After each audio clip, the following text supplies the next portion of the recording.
kami akan melakukan pengujian atau melakukan pengambilan contoh uji air sungai. Pertama-tama yang kami siapkan dari laboratorium yaitu menyiapkan botol sampel uji untuk pengujian air sungai. Kita menyiapkan 2 wadah yang ukurannya 1 liter 1 liter. 1 liter itu untuk pengujian atau untuk analisa logam yang ada kandungan logam, parameter yang mengandung kandungan logam diuji dalam satu sampel 1 liter botol sampel. Yang 1 liternya lagi untuk non logam, kimiawi dan fisika. Dan adapun botol yang satu lagi ini kurang lebih 250 ml atau 150 ml untuk sampel minyak lemak.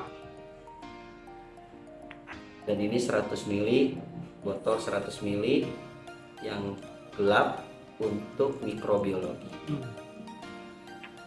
Di samping itu persiapan pengambilan sampel, kita menyiapkan peralatan seperti parameter daya hantar listrik, DHL, ini, dan ada deometer, ini,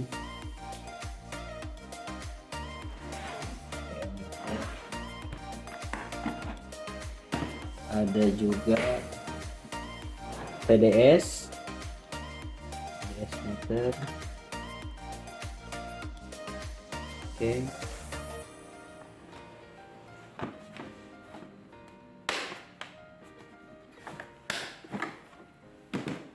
Dan ada pH meter.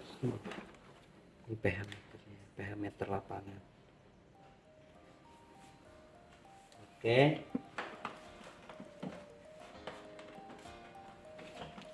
Dan ada media. Ini ember stainless untuk mengambil sampel di sungai apabila memang lebih jauh bisa menggunakan tambang ataupun pakai water sample jika memungkinkan.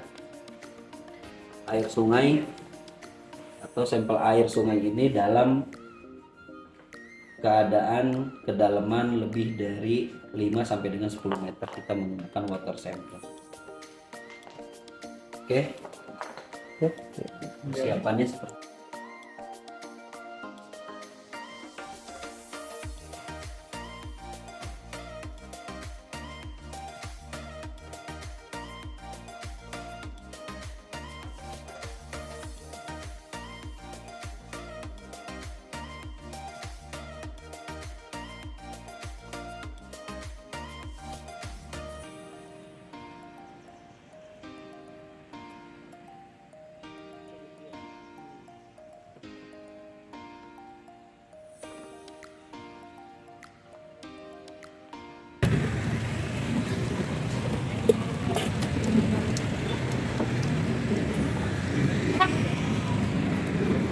baik, kita akan melakukan pengambilan contoh uji air sungai.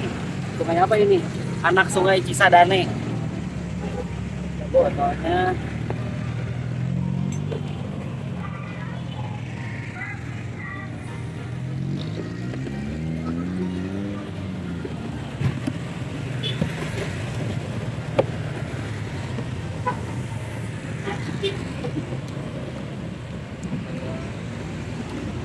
titik sampelnya mestinya ini ya, diambil koordinatnya ya. upstream ya, harusnya ngambil koordinat. Iya. Bisa pakai apa Pak Eri? Handphone? GPS. GPS ada ya. Lupa. Kita pakai handphone juga mungkin bisa ya sekarang. Ini aja. Coba dilihat ini caranya nih.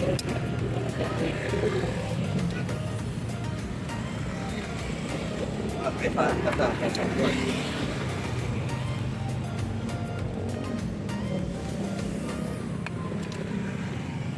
Ini beri dari luar? Iya, dikit. Dikit? Enggak punya di Dari lokal atau luar? luar.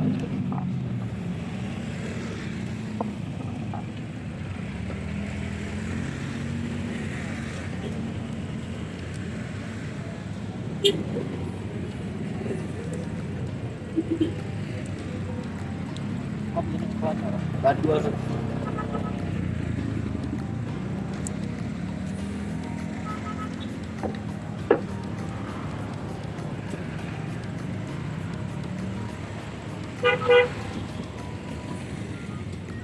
Foto Om.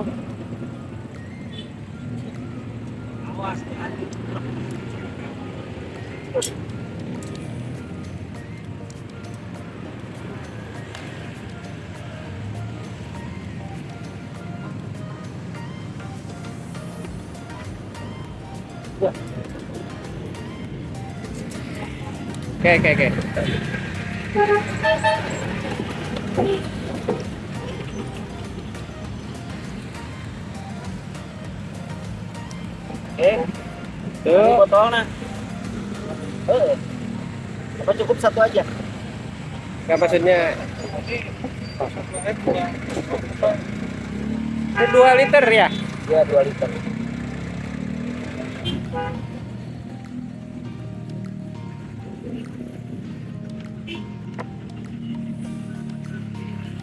Lanjut nak, sok lanjut.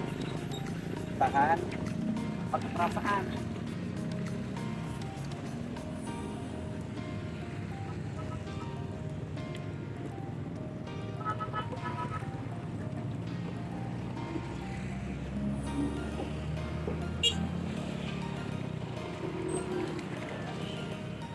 Betul ya?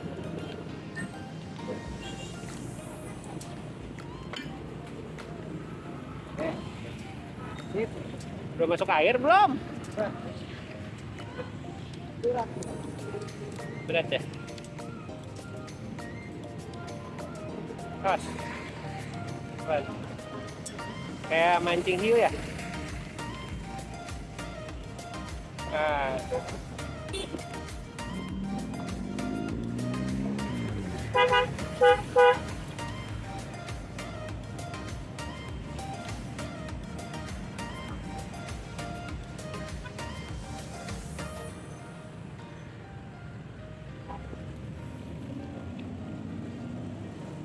Minyak lemak tuh.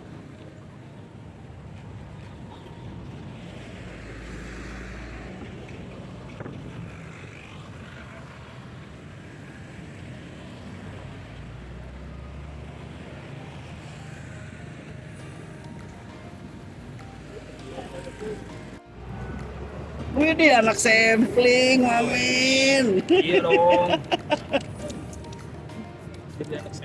Pengalaman mahal ini. Mahal. Dapat koko sungat. Bayar sih 7,5 kain. Bayar.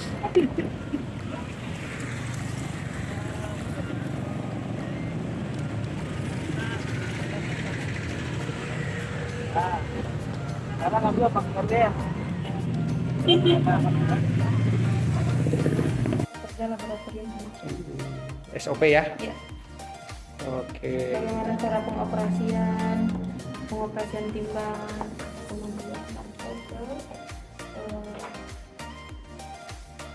cara membersihkannya, pokoknya semua tata cara SOP ada di instruksi kerja sampai ke pengendalian mutu, pengujian. Dan sekali lagi, semua kegiatan di lab ini ada pemantaunya ya, ada pemeriksanya, ada audit. Nah, jadi ketelitian keseriusan Simba ini diperiksa oleh pihak lain untuk menunjukkan bahwa hasil pengujian beliau-beliau ini benar gitu ya, bisa diakui oleh kita semua gitu, terpercaya lah hasilnya. Ini yang bikin saya. Kalau ke pom bensin misalnya.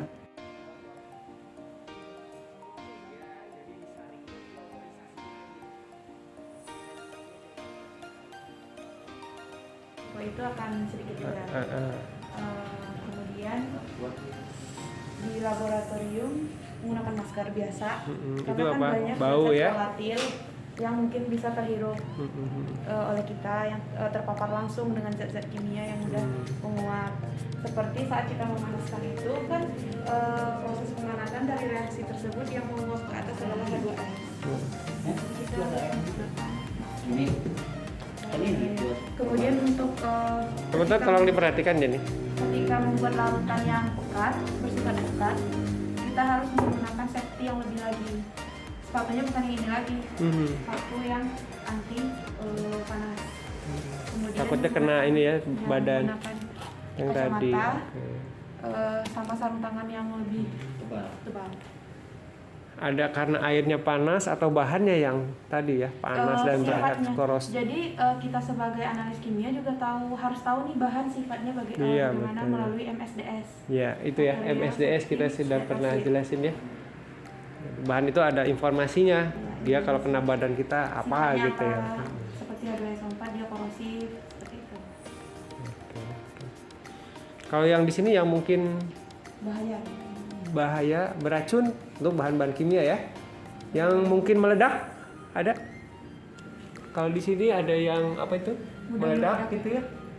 Kemungkinan ada yang bersifat oksidasi korosif ya. Oksidasi ini Pak, KMNO4. Ini apa kemarin kita diskusikan di ini ya di kuliah tentang B3 ya. Ini simbol-simbol bahaya. Flammable, Iya, juga betul, kayak aseton, alkohol yang volatil, senyawa-senyawa organik volatil. Contoh bahannya mana? Di sini ya. Ini teman-teman ya bahaya bahan-bahan yang relatif berbahaya. Bahaya. Jadi ketika kita melakukan, Nah, kita menggunakan fume. ini bahaya ya. Jadi harus hati-hati betul ya. Selain tentu mahal juga ya. Kalau sampai jatuh.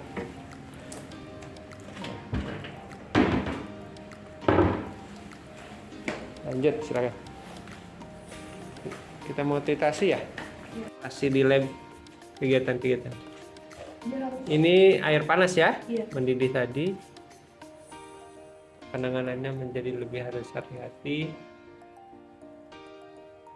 Nggak pakai caketan yang khusus itu buat ada Kalau mentitrasi pakai tangan. saat panas-panas ini harus dititrasi. Ini mencampur Nah, panas. bahan yang di bawah ini ya. Tadi apa? Air aquades. Oh enggak, sampel Pak. Sampel ya. Sampel. Oke, sampel dari IPA tadi ya. Air domestik akan dicampur dengan apa tadi di dalam ini? KMNO4. KMNO4 ya.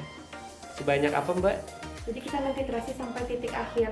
Titik akhirnya itu sebenarnya ini ditambahkan KMNO4 Iya, 10 mili. Kemudian warnanya ungu. Kemudian dipanaskan 10 menit. Kemudian ditambahkan asam oksalat. Nanti dia akan bereaksi saat kita menghitar. Perubahan warnanya sampai bening lagi kayak gini. Ini dengan pencampuran yang ini bisa berubah warna? Bisa. Oke, coba dilihat ya. Coba lihat teman-teman ada reaksi. Jadi sebelum kita mentitrasi kita pastikan dulu di skala 0 Di nol. teknik titrasi yang benar. Itu ngalamin Ini jarinya. Jaringnya ya. Cara megangnya diperhatikan ya. Ngaduknya.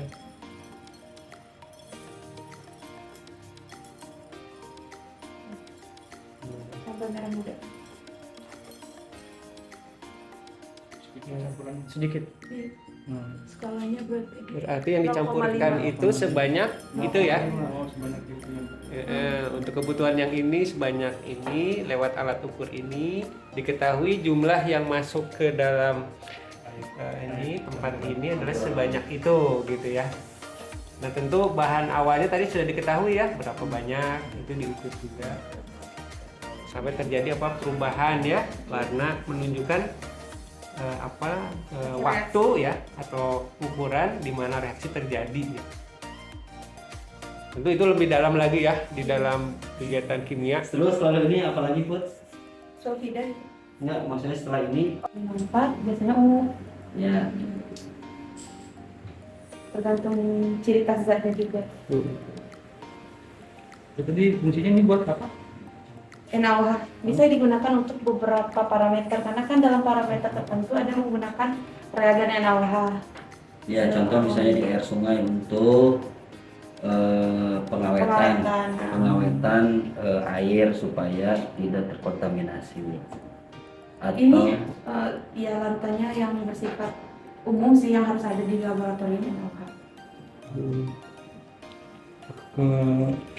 Berapa lama itu biasanya? Ini ke celana panas ini. Celana bolong. Sembarang. Ini yang pekat bukan? Bukan Pak. Oh, bukan. Yang bekas di sini semua. Oh, iya. Ini sudah diatur intinya ya, hitungan Iya, tadi ya. Pak. Itu berapa lama? Apanya? Kayak kaki ya tuh.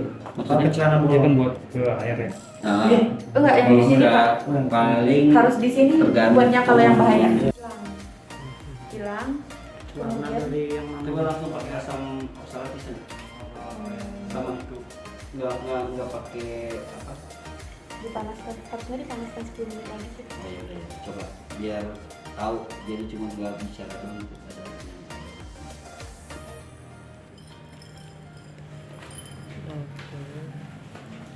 Terus nanti masuk ke proses pengukuran spektrofotometernya itu gimana gitu? Sampai kita tahu bahwa nilainya berapa.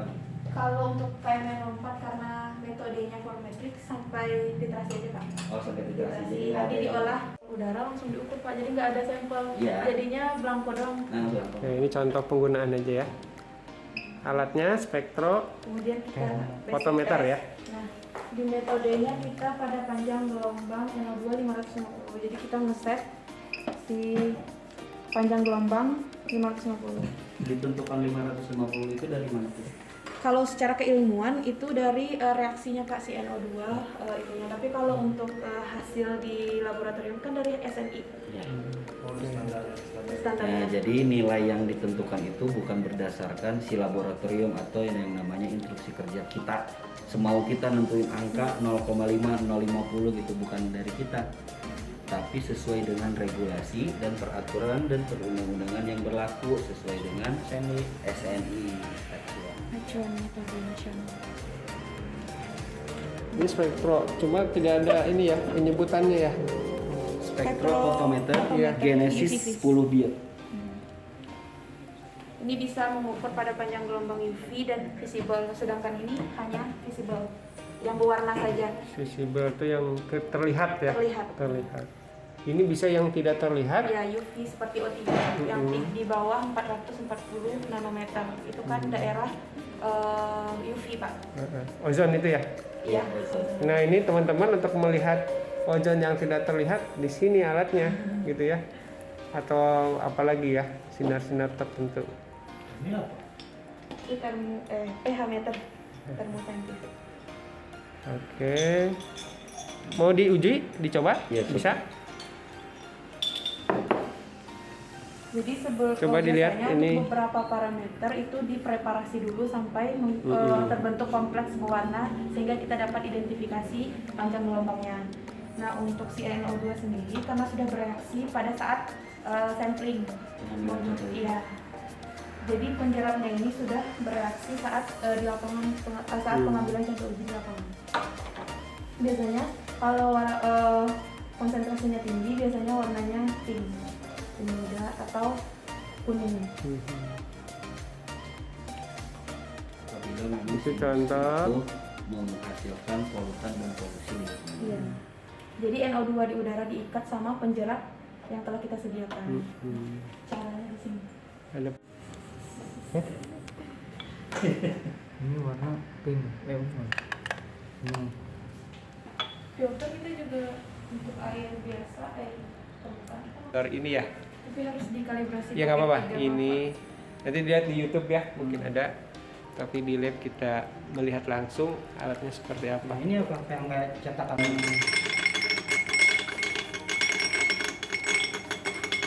Jadi tidak manual. Ini ya, Seperti nggak ada zaman nggak dulu. manual lagi. Yang lebih akurat biasanya Kayak pakai tes track itu berarti ya? Ya. SSP gitu. Aspek apa? Narkoba. ya mirip suspek, ada sensor. Kehamilan, narkoba. Hmm. Misalnya 7 berarti 7 antara range 6 ke Gitu. Biar beda hasilnya. Nah, coba Mas Sarul yang ini Mas. Coba asam. bagaimana caranya dilihat. Turbin aja kan?